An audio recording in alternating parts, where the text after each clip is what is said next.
This presentation reviews how ACT data is converted over to Business Contact Manager 2010. We convert all the standard fields from ACT over to Business Contact Manager. Any user-defined fields that are in ACT are converted to user-defined fields in Business Contact Manager. The fields drop-down values, when you click on drop-down fields, those are converted. Notes, ACT notes with or without attachments are converted.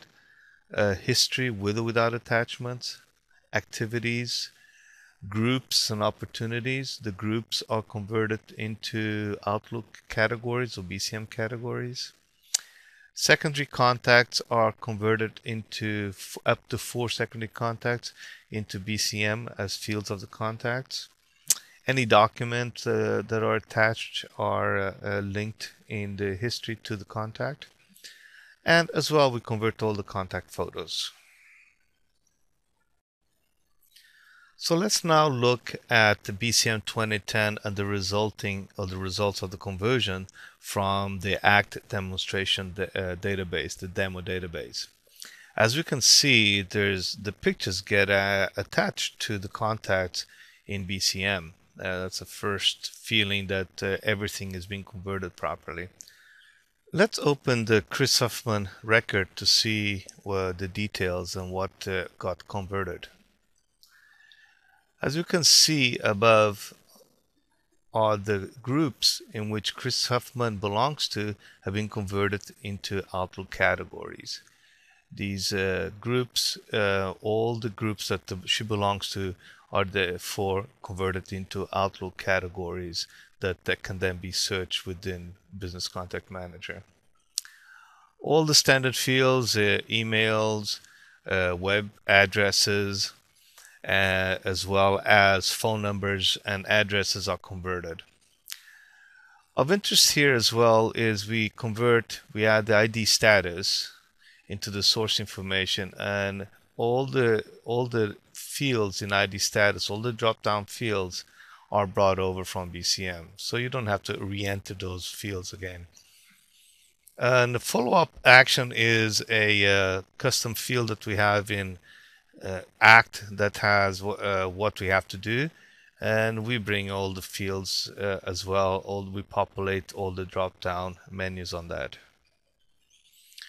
We create also a set of standardized forms where we display the data that has been converted. You can see above here we have the general. Then on the details form, we access that, and we add additional information here as well.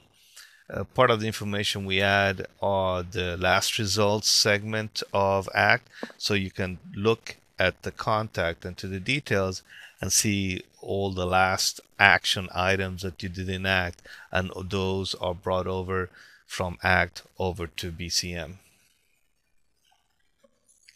So looking back now at the other fields that we bring over, if we click on the user fields, we will see on the particular case of Chris Huffman, there were no user fields that were populated, but we bring user field 1 through 10 or 15, or any user field that exists in ACT that has been populated. So our goal is to bring all the data that you have in ACT into BCM.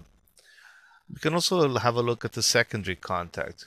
We bring up to 4 secondary contacts that exist in ACT. And these secondary contacts, then we just name them secondary contact 1, 2, 3, and 4.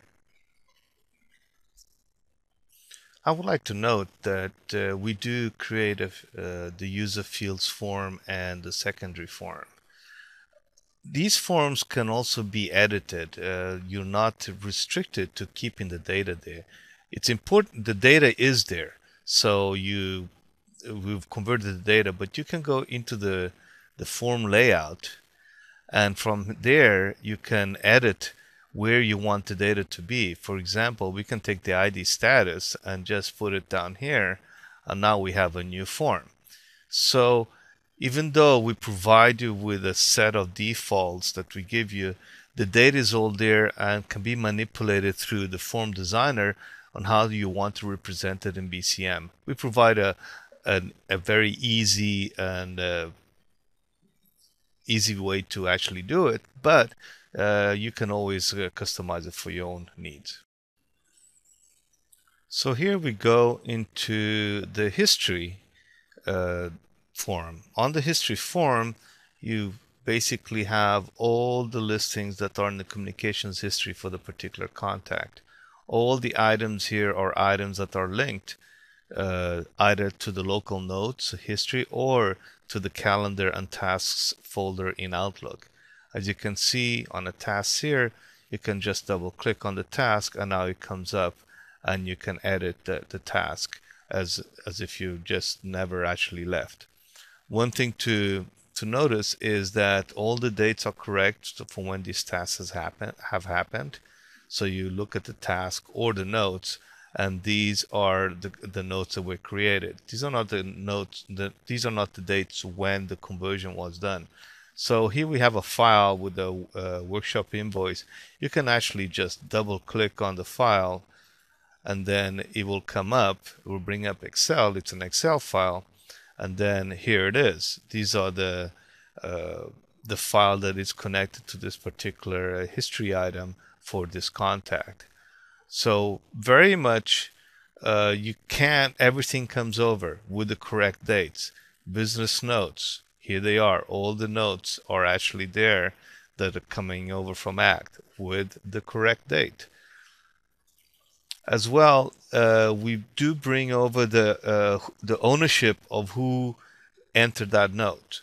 So you can see here, this is the Melissa Pierce. This is the person who created this particular note, and it is connected to, it's linked to Chris Huffman because that email sent vacation request is under the Chris Huffman's notes section. So all ownership, dates, as well as linkages, as well as files, as well as emails, as well as details, all of these come over from ACT over to BCM. Our goal is not to lose any of that information. So now we've looked into all the business contact details. So let's have a look at how we create accounts. Accounts are created from the companies in ACT. So all the companies in ACT become accounts in Business Contact Manager. Let's look at Tech One Sales, which is the companies we've been looking at. And as you can see, all the details come over for the company, the major details for it, and all the linkages to the contacts. So if you just double click on a contact, you are then taken to the contact in Business Contact Manager. So we maintain the linkages between the companies that you've set up in ACT and the contacts. We maintain those into Business Contact Manager.